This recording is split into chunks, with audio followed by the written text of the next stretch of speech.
Hello everyone.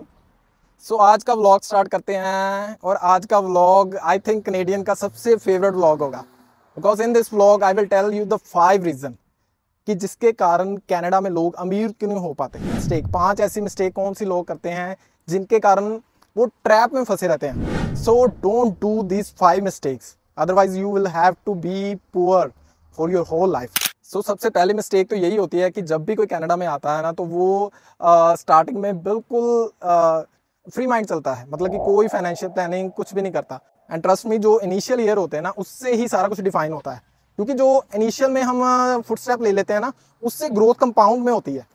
And अगर initial में गलतियां होगी ना, तो उससे भी गलतियों की ग्रोथ कंपाउंड में होगी। वो ट्रैप, वो EMIs इतनी बड़ी हो जाती हैं कि वो हमें लाइफ लॉन्ग खींचनी पड़ती हैं। जब भी कोई बंदा आता है तो वो फाइनेंशियल प्लानिंग नहीं करता। वो बड़े बड़े महंगे फ़ोन, गाड़ियाँ, जैसे वी कैन से दैट कि अपनी एक्टिव इनकम से लग्जरीज को बाय करते हैं। And that's the biggest mistake. कभी भी अपनी एक्टिव इनकम से लग्जरीज ना खरीदें। कि जैसे कोई भी गाड़ी आपको पसंद है या वो बहुत महंगी चीज़ें पसंद है ना, तो उसको बाय करने के लिए ना, फर्स्ट मेक योर रिसोर्स कि आप अपनी इनकम को पैसिव में कन्वर्ट करें। पैसिव इनकम से लग्जरी खरीदेंगे तो वो आपके ऊपर बोझ नहीं बढ़ेंगी, बट जब भी आप एक्टिव इनकम से खरीदेंगे ना, तो वो आपके लिए बहुत बड़ी प्रॉब्लम बन जाएगी आगे चलकर। I am not saying that कि दैट्स ऑल बैड। मैं ये कह रहा हूँ कि वही पैसा जो आप EMIs में ट्रैप होके लगा रहे हैं, उसी पैसे को अगर आप किसी अच्छे स्किल के लिए, किसी अच्छे कोर्स के लिए, अगर उसी पैसे को किसी अच्छी जगह पे इन्वेस्ट करेंगे, कोई एसेट बाय करेंगे, स्टॉक बाय करेंगे, या कोई बढ़िया अकाउंट खोल के उसमें इन्वेस्ट करेंगे, तो वो आपको ग्रो करेगा। वो आपकी लायबिलिटी नहीं बनेगा, वो आप पे बोझ नहीं बनेगा। इन शॉर्ट, वो आपके लिए एक कह सकते हैं कि मुश्किल टाइम पे लाइफ सेवर चीज़ बन सकती है। आपको पता है कि जो यहाँ पे रफली 40,000 बंदा कमा रहा है ना सालाना, एक साल में अगर 40,000 कमा रहे हैं, तो उसमें से रफली 8,000 के करीब तो गवर्नमेंट ही ले जाती है। मीन्स 25% के करीब हमारा जो है वो टैक्स में निकल जाता है, 20 से 25%। तो वही अगर आप प्लानिंग अच्छी करते हैं ना, तो जैसे प्लानिंग में क्या है कि आप आते ही अपना TFSA अकाउंट खोल लें, टैक्स फ्री सेविंग अकाउंट। उसमें जो 2024 की लिमिट है ना, वो 7,000 है। तो अगर आप 7,000 इन्वेस्ट करते हैं तो उस पर कोई टैक्स नहीं पड़ेगा। और 7,000 का अगर आप 20 से 25% लगाएं तो $1,400-1,500 तो आपका यही बच गया। और उस पर जो साल में रिटर्न आई, मीन्स 2,000 के करीब तो हम छोटे से काम से बचा सकते हैं। सो मेक श्योर कि आप आते ही प्लानिंग पार्ट पे ज़्यादा ध्यान दें, क्योंकि इट्स ऑल अबाउट 80% हमारी लाइफ में प्लानिंग का रोल होता है, 20% एग्जीक्यूशन का रोल होता है। अगर प्लानिंग बढ़िया है तो जो रिजल्ट है वो भी बहुत बढ़िया होगा। और अगर आप चाहते हैं कि मैं इस टॉपिक पे भी एक नया व्लॉग बनाऊँ, नई इन्फॉर्मेटिव एक वीडियो बनाऊँ कि कैसे हम टैक्स को बचा सकते हैं, कौन कौन से छोटे छोटे टिप्स हैं, ट्रिक्स हैं, तो do let me know in the comment box. I will make a new video on the specific on the tax saving. और दूसरा काम जो नहीं करना चाहिए कनाडा में अमीर बनने के लिए, वो है अपने घर वालों को पैसा वापस ना भेजना। ये बात बड़ी अटपटी लगेगी, बट लेट मी एक्सप्लेन कि अगर आपके घर वाले साउंड हैं, स्ट्रॉन्ग हैं, उनकी जो फाइनेंशियल कंडीशन है अच्छी है, तो आप अपना जो सेविंग है ना, जो आप यहाँ पे कमा रहे हैं, उसको वापस घर ना भेजें। उसके 2 रीज़न है। पहला बेनिफिट तो ये है कि ये आपके ऊपर मेंटल प्रेशर नहीं बनने देगा, क्योंकि अगर आप घर पे भेजना शुरू कर देंगे तो उनकी एक्सपेक्टेशन बन जाएगी, एक आदत बन जाएगी, जिससे कि आपके ऊपर ना एक मेंटली प्रेशर बना रहेगा कि यार मैंने इतने कमाने हैं, इतने घर भी भेजने हैं, नहीं भेजूंगा तो दिस एंड दैट कंडीशंस। और दूसरा जो बेनिफिट ये है कि ये आपकी जो सेविंग होगी उससे आप एसेट बाय कर सकते हैं, जो कि आपको मुश्किल टाइम पे एक बफर का काम करके देंगी। बिकॉज कनाडा में क्या है कि इकोनॉमिकल फ्लक्चुएशन आती रहती हैं, और इस टाइम पे भी थोड़ा स्लो डाउन चल रहा है। तो इस टाइम पे जिनकी सेविंग होगी ना, तो वो उनका पीस ऑफ माइंड बढ़िया रहेगा, उनकी डिसीजन मेकिंग पावर, उनकी जो फ्रस्ट्रेशन लेवल है वो कम रहेगा, डिसीजन मेकिंग अच्छा रहेगा, वो बेटर चॉइसेस को चूज़ कर पाएंगे, बेटर डिसीजन ले पाएंगे, जिससे क्या है कि उनकी आगे 10 साल के बाद जो फाइनेंशियल पोजीशन होगी ना, वो बहुत बेटर होगी, रैदर देन जो बंदे क्रंच में चल रहे हैं, जो फाइनेंशियल क्रंच फेस कर रहे हैं, उनकी चॉइसेस उस हिसाब से होंगी। और तीसरा जो काम है जो नहीं करना चाहिए, वो है एक्सेसिव वर्क। ये भी बात सुनने में सबको अटपटी लगेगी और शायद पसंद भी ना आए कि ये बंदा हमको कह रहा है कि भाई काम ना करो, पर मैंने देखा है यहाँ पे लोग 7 के 7 दिन काम करते हैं, स्पेशली स्टूडेंट या जो वर्क परमिट पे हैं, और कई तो डबल डबल शिफ्टें, और कई तो भाई पूछो ही मत। मैं ये मानता हूँ कि आप जो एक्सेसिव वर्क कर रहे हैं ना, उसका लॉन्ग टर्म आपको बेनिफिट नहीं, नुकसान है। वो आपको फाइनेंशियली रिच नहीं कर सकता, फाइनेंशियली फ्री नहीं कर सकता। बिकॉज मैं मानता हूँ कि जॉब कभी भी बंदे को अमीर नहीं बना सकती। आपकी इंफॉर्मेशन, आपकी नॉलेज, आपके एसेट, आपका बिजनेस ही आपको फाइनेंशियली फ्री या रिच बना सकती है। तो मैं ये मानता हूँ कि आपको वीकेंड में से एक दिन तो एटलीस्ट फ्री रखना ही चाहिए। एंड मोस्टली मेरा फेवरेट होता है कि संडे अगर फ्री रखते हैं तो उसका आपको लॉन्ग टर्म बहुत बेनिफिट निकलेगा।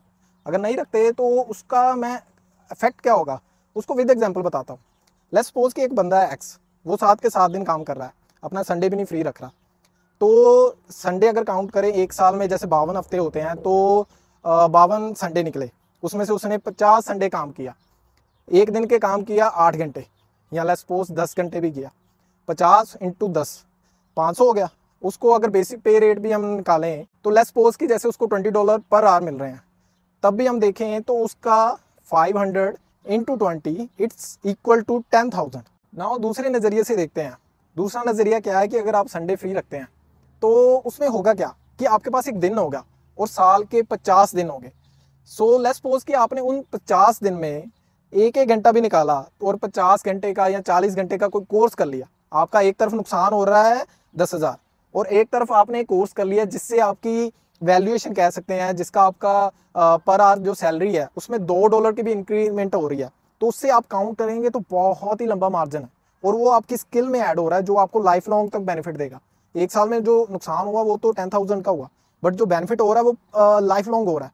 आप कुछ भी कर सकते हैं। 50 अगर दिन काउंट करें, 50 दिन में बहुत कुछ हो सकता है। आपका साइड हसल हो सकता है, आपका बिजनेस हो सकता है, आप कोई डॉक्यूमेंट्री शूट कर सकते हैं, व्लॉगिंग कर सकते हैं, कोई बुक राइट कर सकते हैं, कुछ भी आपका पैशन है, हॉबी है, उसको निखार सकते हैं जिसको आप बाद में एज ए अर्निंग यूज़ कर सकते हैं। तो जो स्कोप है ना वो अनलिमिटेड है सीरियसली। बट क्या होता है कि बंदे इतना ऑक्यूपाइड रहते हैं, इतना ज़्यादा हार्डवर्क करते हैं और हार्डवर्क करके करते क्या है, फिर वही दूसरी गलती करते हैं कि घर वालों को पैसा भेजते हैं और जब ज़्यादा फ्लो में, ज़्यादा क्वांटिटी में पैसा आता है तो अक्सर वो सही जगह पे यूज़ नहीं हो पाता। घर वाले भी क्या करते हैं, अपनी लग्जरीज खरीद ली। मैंने जैसे बताया है कि अपनी एक्टिव इनकम से लग्जरीज को कभी नहीं खरीदना। पहले रिसोर्स बनाने हैं जिससे पैसिव इनकम हो, और पैसिव इनकम से भी तभी आपने लग्जरीज को खरीदना है जब वो एक्टिव इनकम के कंपैरेटिवली काफ़ी सिग्निफिकेंट हो जाए, मेजर अमाउंट के करीब हो जाए। उससे क्या होगा कि आपकी जो पीस ऑफ माइंड है वो बहुत बढ़िया बना रहेगा। और फोर्थ रीज़न जो मेरे को लगता है वो ये है कि यहाँ पे बंदे जो है ना, उनमें बहुत कम ऐसे बंदे हैं कि जो इंटेंशनल लिविंग जीते हैं। इंटेंशनल लिविंग होता है कि हमें पता है कि हमें किस डायरेक्शन में जाना है। इसको एक छोटी सी एग्जांपल से परफेक्टली एक्सप्लेन कर सकते हैं कि जैसे कोई भी बंदा गलती से माउंट एवरेस्ट नहीं चढ़ता। लोगों को अपने बारे में अवेयरनेस ही नहीं होती, वो विजुलाइज ही नहीं करते, मैनिफेस्ट ही नहीं करते कि वो एक्चुअल में क्या करना चाहते हैं, किस पोजीशन पे पहुंचना चाहते हैं, कौन सा करियर चूज़ करना चाहते हैं, या अपने आपको वो एनालाइज नहीं करते कि हमारी क्वालिटीज़ क्या है, हमारी जो स्ट्रेंथ है वो क्या है। और ये एक्चुअली में बहुत ही इंपॉर्टेंट एक फैक्टर है, क्योंकि अगर हमारी जो इंटेंशनल लिविंग होती है ना, कि हमें अगर पता हो कि हमने एक्चुअल में पहुंचना कहाँ पे है, कौन सी पोस्ट पे, कौन सी पोजीशन में, कौन से करियर में पहुंचना है, तो हमारा क्या होगा, डिसीजन मेकिंग उस हिसाब से होगा। बट अगर इंटेंशनल लिविंग नहीं होगी ना तो कुछ भी चल जाएगा, कोई भी जॉब चल जाएगी, कहीं भी लोकेशन चले जाएगी, सब कुछ, कोई भी कंपनी चल जाएगी। और कोई भी कंपनी चलने का मतलब है कि चांसेस हैं कि आपकी जो कंपनी होगी वो इतनी अच्छी क्वालिटी की नहीं होगी। बिकॉज अगर इंटेंशनल लिविंग हो तो आप अपनी फील्ड के बंदों के साथ घुल मिल सकते हैं, उनके साथ ज़्यादा कॉन्टैक्ट बना सकते हैं, और कंपनी का सीरियसली बहुत ही ज़्यादा इफेक्ट होता है। कि जैसे मैं व्लॉग बनाता हूँ, अगर मेरे को कंपनी व्लॉगर्स की मिलती है तो मेरी जो ग्रोथ है ना वो बहुत ही ह्यूज लेवल की होगी। और वहीं अगर मेरी जो कंपनी होगी कोई ड्रगी की होगी, यहाँ कह सकते हैं कि जो बंदे ऐसे ही बस फुकरापंती में लगे रहते हैं, तो मेरी जो ग्रोथ है ना वो बहुत कम होगी।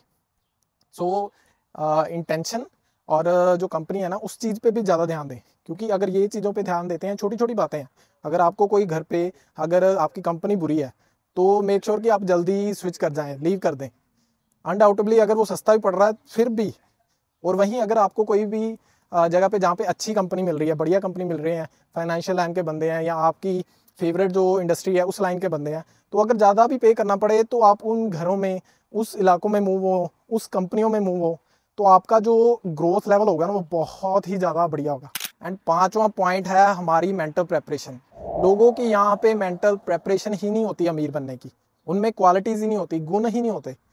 या ऐसा कह सकते हैं कि अगर आप बाहर एक्चुअल वर्ल्ड में अगर किला बनाना चाहते हैं, एक फोर्ट बनाना चाहते हैं तो आपको उसको पहले अपने मन में क्रिएट करना पड़ेगा, अपने माइंड में क्रिएट करना पड़ेगा, विजुअलाइजेशन में क्रिएट करना पड़ेगा, तभी आप उसको एक एक्चुअल वर्ड में क्रिएट कर सकते हैं।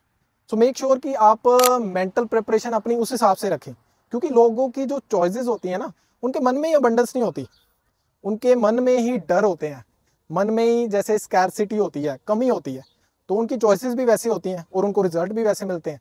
अगर आपके मन में ही अबंडेंस है ना, कि आपको लगता है कि यार दुनिया में पैसा भी बहुत है, काम भी बहुत है, अपॉर्चुनिटीज़ भी बहुत है, तो सीरियसली ये मैंने खुद आजमा के देखा है कि बंदे को बाहर आउटर वर्ल्ड में भी ऐसा ही होता है, उसको बहुत सारी अपॉर्चुनिटी मिलती है, क्योंकि उसका पॉजिटिव माइंडसेट उसको हर जगह में अपॉर्चुनिटी दिखा देता है। इसको एक छोटी सी एग्जांपल और बड़ी मज़ेदार एग्जांपल के साथ हम क्लैरिफाई करते हैं कि लेट्स सपोज कि आपका मन है कि आपने एक मर्सिडीज खरीदनी है लाल रंग की, तो क्या होगा कि आप जहाँ के पे भी जाएंगे ना, आपका जो फोकस होगा ना वहाँ पे रेड गाड़ियों में होगा। कोई रेड गाड़ी आपके पास से भी निकलेगी ना, तो आपका फोकस स्पेशल अटेंशन जाएगी, आपको हर जगह रेड कारें ही दिखनी शुरू हो जाएंगी।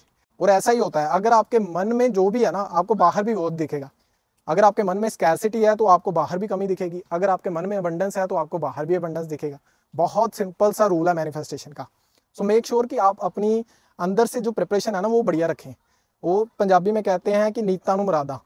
आप जो अंदर से बढ़िया फीलिंग रखें, अच्छी पॉजिटिव अबंडेंस वाली फीलिंग रखें, किसी के साथ जेलिसी कंपैरिजन ना करें, अपनी रेस अपने मजे से जीते हुए जिएं। सो ये थे 5 पॉइंट जो लोग अक्सर गलतियां करते हैं, या जिसको मैं कह सकते हैं कि ये 5 रीज़न हैं जिनके कारण यहाँ पे लोग कनाडा में अमीर नहीं हो पाते। अगर आप इन रीज़नों को अवॉइड करते हैं और ये गलतियां नहीं करते, तो आई एम श्योर कि आपकी जो ग्रोथ होगी वो बहुत ही ऑसम होगी। आप सीरियसली बहुत जल्दी और बहुत ही आसानी से यहाँ पे फ्लरिश हो सकते हैं कनाडा में।